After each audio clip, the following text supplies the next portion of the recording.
Olá! Hoje a gente vai mergulhar num processo incrível e silencioso que acontece no nosso sangue. Como o corpo consegue estancar um sangramento. Uhum. E o nosso foco aqui, nessa análise mais a fundo, vai ser nas verdadeiras estrelas desse show, as plaquetas. Exatamente. A gente tem um material bem detalhado aqui, de fontes da biologia celular, para guiar a gente. A missão é entender como essas célulazinhas tão pequenas orquestram uma resposta tão complexa e vital. É isso aí. Porque, assim, o sangue precisa fluir livre, né? Mas, ao mesmo tempo, tem que coagular muito rápido quando tem uma lesão.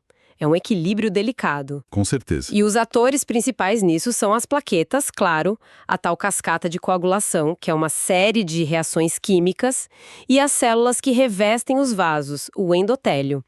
Mas hoje, o foco é desvendar o papel central das plaquetas mesmo. Perfeito. Então tá, por onde tudo começa. Qual é o gatilho? Normalmente, a camada de dentro dos nossos vasos sanguíneos, o endotélio, é super lisinha, sabe? Feita pra nada grudar. Tipo um teflon, né? Isso, tipo um teflon biológico. Mas quando essa camada é danificada, e não precisa ser só um corte físico, tá? Ah, não. Não, uma inflamação ou até sinais químicos podem ativar essas células do endotélio. Entendi. E quando isso acontece, o endotélio expõe componentes que normalmente ficam escondidos logo abaixo dele. Coisas como colágeno e uma proteína-chave chamada fator de von Willebrand, ou VWF. Isso funciona como um sinal de alerta, um SOS para as plaquetas que estão passando por ali. Ah, então é como se o vaso machucado levantasse uma bandeirinha. Ei, plaquetas, aqui! Exatamente isso. Esse fator de von Willebrand exposto vira um ponto de ancoragem, quase como um velcro molecular esperando algo para grudar. E a plaqueta tem o gancho para esse velcro. Tem. Na superfície dela tem um receptor específico, uma proteína chamada glicoproteína IB, a GPIB. Ela funciona como uma mãozinha molecular, Uma mãozinha. que reconhece e se liga bem forte nesse fator de von Willebrand que está ali exposto na lesão. É o primeiro passo. É a adesão. A plaqueta gruda ali. Certo. A primeira chegou e grudou. Mas só uma não resolve, né? Imagino que precise de mais. Como ela chama as outras? Ótima pergunta, porque essa ligação inicial da GPIB com o VWF não é só um grude passivo. Ela funciona como um interruptor. Ah, liga a plaqueta. Liga a plaqueta. Ela muda de forma, fica mais espalhada e entra num estado que a gente chama de ativado. Essa ativação é fundamental. E o que essa plaqueta ativada faz de diferente? Ela passa a fazer principalmente duas coisas, quase ao mesmo tempo. Primeiro, ela expõe um outro tipo de receptor na sua superfície, o complexo glicoproteína IB3A. GPIB3A. Ok. Isso. Se a gente pensar nas plaquetas como tijolos para construir uma barreira, esse receptor GPYE3B3I é o que permite que um tijolo se ligue no outro. Mas como? Elas se encaixam direto? Quase. Elas precisam de uma ponte. Tem uma proteína que existe em grande quantidade no nosso sangue, o fibrinogênio. Ah, o fibrinogênio. Já ouvi falar. Pois é. Quando a GPYE3B3I está ativada na plaqueta, ela consegue se ligar no fibrinogênio e como o fibrinogênio tem, digamos, 2 pontos de encaixe, ele consegue ligar duas plaquetas ao mesmo tempo. Ah, entendi. Então fica plaqueta, fibrinogênio, plaqueta, como se o fibrinogênio fosse o cimento entre os tijolos. Exatamente. É assim que elas se agregam, formam um aglomerado. É o que a gente chama de tampão hemostático primário, a primeira barreira para tentar estancar o sangue. Genial! Mas você disse que eram duas coisas que a plaqueta ativada fazia. Uma é expor a GP2B3A para agregar. Qual a outra? A outra é justamente chamar reforços de forma bem ativa. A plaqueta ativada começa a liberar o conteúdo de uns pacotinhos internos que ela tem, os grânulos. Pacotinhos? É, tipo vesículas cheias de substâncias químicas. Ela libera coisas como ADP, que é difosfato de adenosina, e também produz e libera tromboxano A2. ADP e tromboxano A2. E para que servem essas substâncias? Elas funcionam como como um megafone químico. Elas se espalham ali no local da lesão e se ligam a receptores em outras plaquetas que estão passando por perto. E aí... Deixa eu adivinhar. Ativam essas outras plaquetas também? Exatamente. E essas novas plaquetas ativadas fazem o quê? Mudam de forma, expõem a GP2B3A delas e liberam os seus próprios grânulos. Nossa, vira uma reação em cadeia. Isso. Cria-se um ciclo de feedback positivo. Uma plaqueta ativa mais algumas, que ativam mais outras e assim por diante. Isso amplifica a resposta muito, muito rápido, bem ali onde precisa. Uau! É um sistema de alarme e mobilização super eficiente. E essa liberação dos grânulos, como ela acontece? A plaqueta meio que explode. Não. É bem mais elegante e controlado que isso. Quando a plaqueta recebe o sinal para ativar, pode ser pelo ADP, com trombina, que é outra molécula importante que surge ali, ou pelo contato com colágeno exposto. Certo. Acontecem sinais dentro da célula que fazem esses grânulos que estavam lá dentro se moverem para o centro. Ao mesmo tempo, a membrana da plaqueta se dobra para dentro, formando uns canais que se abrem para o lado de fora. Ah! Aí os grânulos se fundem com a membrana desses canais e liberam o conteúdo para fora da célula, de forma direcionada bem ali no foco da ação. Que mecanismo esperto, tipo um sistema de entrega expressa e localizada. E esses pacotinhos, os grânulos, eles têm o mesmo conteúdo? Não, a gente tem principalmente dois tipos, com conteúdos e funções um pouco diferentes, mas se complementam. São os grânulos alfa e os grânulos densos. Alfa e densos. Vamos ver. Os alfa primeiro. Ok. Os grânulos alfa, que na nossa fonte seriam os verdes, eles são maiores e contêm principalmente proteínas. O foco deles é mais no processo de reparo e cicatrização que vem depois. Ah, já pensando no conserto. Exato. Eles liberam fatores de crescimento, como PDGF e TGF-beta, que mandam as células do vaso e outras células se multiplicarem para reconstruir o tecido. Liberam também fator plaquetário 4, mais fator de von Willebrand e P-selectina, que ajudam na interação com outras células e na resposta inflamatória local. O foco é mais proliferação, crescimento, reparo. Interessante. A plaqueta é multitarefa mesmo. E os grânulos densos, os azuis? Os densos são menores e contêm moléculas pequenas, mais focadas na ação imediata.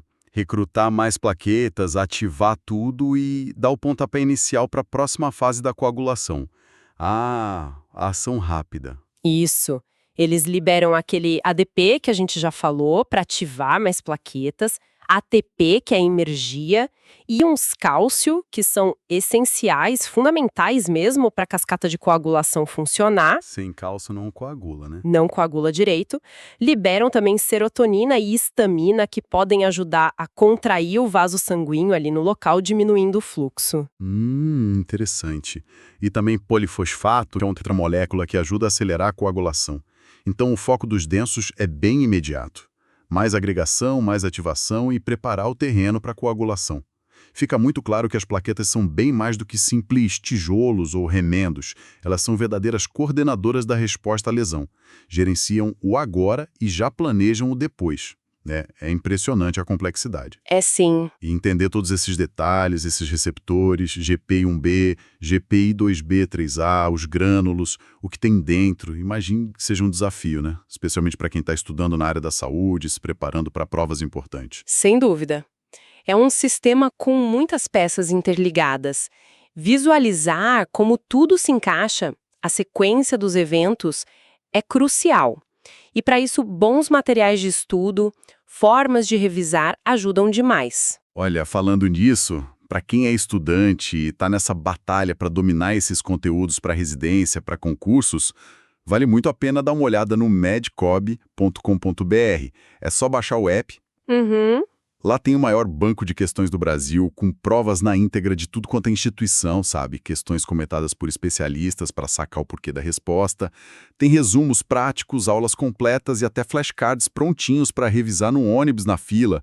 Onde der, é uma ferramenta poderosa para fixar esses processos complexos como essa dança das plaquetas. Com certeza. Recursos assim que oferecem não só informação, mas também formas diferentes de praticar, testar o conhecimento e revisar, são fundamentais. Ajudam a consolidar, conectar os pontos mesmo de sistemas biológicos tão intrincados como a hemostasia. Exato. Então, vamos conectar esses pontos que a gente viu, recapitulando a sequência básica. Primeiro tem a lesão no vaso, que expõe o fator de von Willebrand. Certo. Certo. Aí a plaqueta que está passando gruda nesse fator usando o receptor GPIB. Perfeito. A adesão. Essa ligação ativa a plaqueta. Ela muda de forma E expõe o outro receptor-chave, o GPIB3A. Isso, que vai usar o fibrinogênio como ponte para ligar uma plaqueta na outra. É a agregação. Formando o tampão primário. E, ao mesmo tempo, essa plaqueta ativada libera o conteúdo dos grânulos, os densos, com ADP, cálcio, para chamar mais plaquetas e ativar a coagulação. Isso, para amplificar a resposta imediata. E usar os alfa com fatores de crescimento já pensando lá na frente, no reparo do tecido. Exatamente. É uma sequência muito bem orquestrada. Parece uma coreografia, né? É uma ótima analogia. E um ponto crucial dessa coreografia é a integração com a próxima etapa. Esse tampão de plaquetas agregado, o tampão primário, ele é rápido, mas não é super resistente. Ele pode se desfazer. Pode ser instável, sim. É aí que entram os fatores liberados pelos grânulos densos, como o cálcio e o polifosfato, e também a própria superfície da plaqueta ativada. Eles criam as condições ideais e dão o sinal para disparar a cascata de coagulação. A tal cascata. Isso, que é aquela série de reações químicas que resulta na formação de uma proteína chamada fibrina. E a fibrina é como se fosse uma rede. Uma rede. É uma malha tridimensional que se forma ali, entrelaçando e prendendo as plaquetas que estavam agregadas. Então a rede de fibrina é que segura os tijolos, as plaquetas juntos de verdade, deixando o tampão forte. Exatamente. Essa rede de fibrina reforça o tampão plaquetário, transforma ele no que a gente chama de coágulo secundário, ou coágulo de fibrina. Esse sim é bem mais estável e eficaz para parar o sangramento de vez. Entendi. E não podemos esquecer, enquanto isso acontece, os fatores de crescimento lá dos grânulos alfa já estão agindo, sinalizando para as células do vaso e outras células começarem o processo de cicatrização. É tudo integrado, parar o vazamento e iniciar o conserto. É realmente fascinante.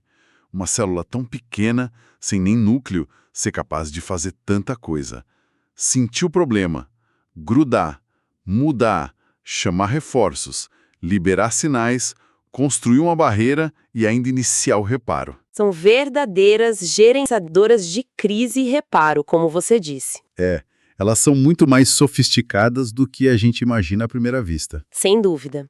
E toda essa sofisticação, essa potência do sistema plaquetário, nos leva a uma reflexão importante, né? Qual seria? A gente viu como essa ativação e agregação são vitais para a nossa sobrevivência, para evitar que a gente sangre até morrer por um corte pequeno. Mas... Tipo dentro de uma artéria do coração ou do cérebro? Exatamente.